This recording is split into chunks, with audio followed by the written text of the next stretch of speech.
कहते हैं कि वो ब्रह्मा के एक दिन के 7वें मनु के 28वें युग के द्वापर के अंत में प्रकट होते हैं। तो वो जो ब्रह्मा जी का जो लाइफ साइकिल है, हालांकि लास्ट टाइम प्रभु जी ने बताया था, बट मैं चाहूंगा कि एक बार वो साइकिल को एक बार थोड़ा फिर से क्लियर कर दे ताकि वो जो गणित है वो ठीक से समझ में आ सके। अच्छा, ठीक है। तो ब्रह्मा जी का जो कल्प, ब्रह्मा का एक दिन, उसे एक कल्प माना जाता है। और एक कल्प में ब्रह्मा के एक दिन, जितना एक दिन है उतना एक रात भी है। तो ब्रह्मा का एक दिन जो कल्प है उसमें 1000 महायुग आते हैं। एक महायुग, उसमें 4 युग आते हैं: सत्ययुग, द्वापर युग, त्रेता युग और कलियुग। कलियुग जो है वो 4,32,000 सालों का कलियुग होता है।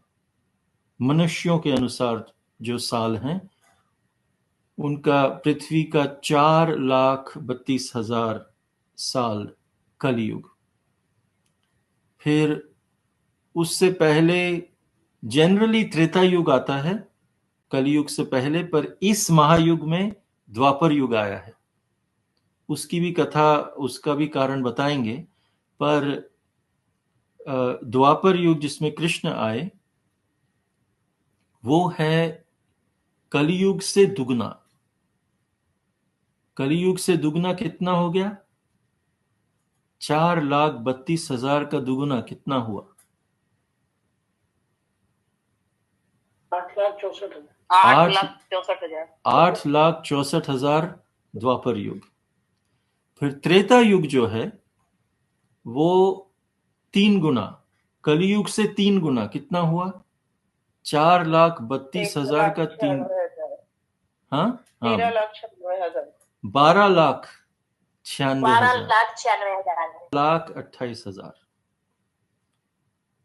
तो ये चारों युगों को यदि हम जोड़ें तो कितना आता है? 4,32,000 जमा 8,64,000 जमा 12,96,000 जमा 17,28,000, ये हो जाता है 4,32,000 का 10 गुना, 43,20,000। हाँ, 43,20,000। ये है, इसे कहते हैं एक महायुग। ब्रह्मा के एक दिन में ऐसे 1000 महायुग आते हैं। मतलब 43,020 गुना 1,000, ये है ब्रह्मा का एक दिन। इतनी लंबी ही एक रात भी है, गुना 2। और इस तरह से ब्रह्मा का एक साल है जिसमें एक दिन और एक रात इतना बड़ा है, तो उसको गुना कीजिए 365 से, ये एक साल हुआ ब्रह्मा का। ब्रह्मा जी इस तरह से 100 साल की उनकी आयु है, उसको गुना कीजिए 100 से। तो इसीलिए इसी को यदि गुना करें तो प्रभुपाद कहते हैं आता है 311 ट्रिलियन 40 बिलियन ईयर्स ब्रह्मा की आयु है।